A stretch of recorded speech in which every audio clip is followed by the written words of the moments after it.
ঢাবিতে যেভাবে পরাজয় হয়েছে বিএনপির, আজকে যেভাবে চুরির মধ্য দিয়ে, অভিনব কায়দার মধ্য দিয়ে জাবিতে বিএনপির পরাজয় বরণ করতে হয়েছে। শিবির কি সত্যি ভোট চুরির সাথে জড়িত? শিবির কি ভোট চুরি করেছে? শিবির কি ভোট চুরি করতে পারে? এই ধরনের প্রশ্ন সাধারণ মানুষের মনের মধ্যে প্রশ্নের দানা বেঁধেছে। রাত্রে থেকে জাকসুতে তুমুল উত্তেজনা বিরাজ করছে। ডাকসু নির্বাচনের পর আজকে জাকসু জাহাঙ্গীরনগর ইউনিভার্সিটি নির্বাচন হচ্ছে। রাতেই কিছু সোশ্যাল মিডিয়ায় সংবাদ ছড়িয়ে দেওয়া হয়েছে যেটি ছাত্রদলের বিপক্ষে গিয়েছে। সোশ্যাল মিডিয়ায় পিনাকি এবং ইলিয়াস কিছু ফুটেজ সোশ্যাল মিডিয়ায় ছড়িয়ে দিয়েছে এবং তারা বোঝানোর চেষ্টা করেছে, তারা বলার চেষ্টা করেছে বিএনপি সমর্থিত ছাত্রদল রাত থেকেই তারা বিভিন্ন অনিয়ম করার চেষ্টা করছে। কিন্তু আমরা সকাল থেকে দেখছি যখন ভোট কেন্দ্র পরিদর্শনের জন্য সাংবাদিকরা যাচ্ছে তখন আমরা দেখছি যে কিছু মানুষ ঘন্টা বাজাচ্ছে এবং সতর্ক করছে, ভিতরে যারা ভোট কারচুপি করার চেষ্টা করছে বা করছে তাদেরকে সতর্ক করে দেওয়া হচ্ছে সাংবাদিকরা আসছে। আসলে তারা কারা?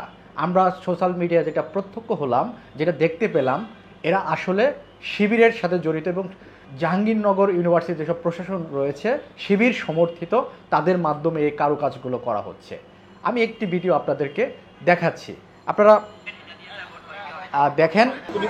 প্রমাণ করেন এটা দিয়ে স্যার ভোট হয়ে গেল। প্রমাণ করতে পারি না তোমার গান তাহলে তো আপনি ভোট চুরি করছেন। চুরি করতে চুরি করলে কি করবা তুমি? চুরি স্যার এটা কি স্যার তাহলে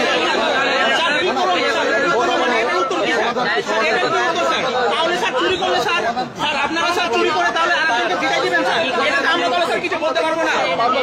চুরি হচ্ছে বা চুরি করব, কি করবা? ছাত্রদল এখানে প্রশ্ন করেছে, সমর্থিত যেসব ছাত্রছাত্রী আছে যারা ছাত্রদলকে ভোট দেবে তারা জাবি প্রশাসনকে প্রশ্ন করছে, স্যার আমরা কি প্রশ্ন করতে পারবো না, আমরা কি জিজ্ঞাসা করতে পারবো না? এই প্রশ্নগুলো জাবি প্রশাসনকে করছে, কিন্তু জাবি প্রশাসন সঠিক উত্তরটি না দিয়ে ঔদ্ধত্যপূর্ণ কথা বলছে যে আমরা চুরি করলে কি করব বা চুরি করলে কি করবা। এই হচ্ছে আজকে সারাদিনের জাবি জাহাঙ্গীরনগর ইউনিভার্সিটি সকাল থেকে যে নানা ধরনের কারচুপির আলামত আমরা দেখেছি। যখন সাংবাদিক ভিতরে প্রবেশ করার চেষ্টা করেছে আমরা দেখেছি শিবির সমর্থিত প্রশাসন এবং শিবিরে যারা রয়েছে তারা ঘন্টা বাজাচ্ছে, সাংবাদিক ঢোকার আগেই সতর্ক করে দেওয়া হচ্ছে এখন আপাতত বাবারা তোমরা চুরি করা বন্ধ করো, সাংবাদিকরা আসছে তারা ফুটেজ নিতে পারে।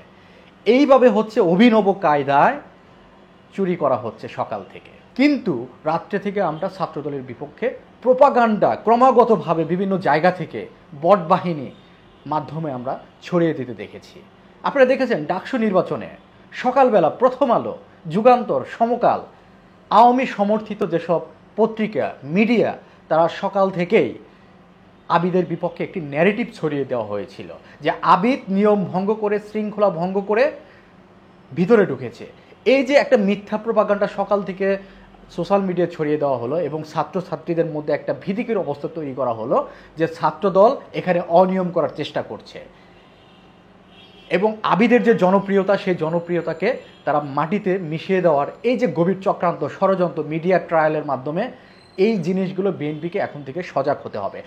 আপনারা দেখেছেন দুপুর 12টায় প্রথম আলো আবার সেই নিউজ তারা আবার পুনরায় কারেকশন করেছে, তারা ক্ষমা চেয়েছে, তারা ভুল স্বীকার করেছে। কিন্তু যতক্ষণে তারা ভুল স্বীকার করেছে, ক্ষমা চেয়েছে, ততক্ষণে আবিদের পরাজয় নিশ্চিত হয়ে গেছে এই ভুল ন্যারেটিভের মাধ্যমে।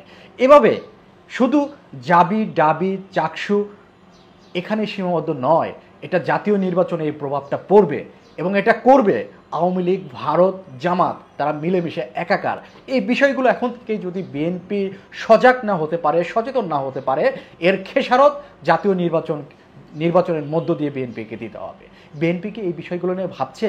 বিএনপি কি এই বিষয়গুলো নিয়ে সচেতন? সত্য উন্মোচন করার জন্য বিএনপি যে শক্ত অবস্থানে যাওয়ার মতো যে ভিত তৈরি করার কথা, সেই জায়গা কি বিএনপি তৈরি করতে পারছে বা চেষ্টা করছে? সেগুলো নিয়ে কি বিএনপি ভাবছে, নাকি বিএনপি এগুলো নিয়ে তারা ভাবছে না, তারা এগুলোকে পাত্তাই দিচ্ছে না? ঢাবিতে যেভাবে পরাজয় হয়েছে বিএনপির, আজকে যেভাবে চুরির মধ্য দিয়ে, অভিনব কায়দার মধ্য দিয়ে জাবিতে বিএনপির পরাজয় বরণ করতে হয়েছে, এভাবে জাতীয় নির্বাচনেও পরাজয় বরণ করতে হবে বিএনপি যদি এখন থেকেই সঠিক সিদ্ধান্তে পৌঁছাতে না পারে। ধন্যবাদ সবাইকে।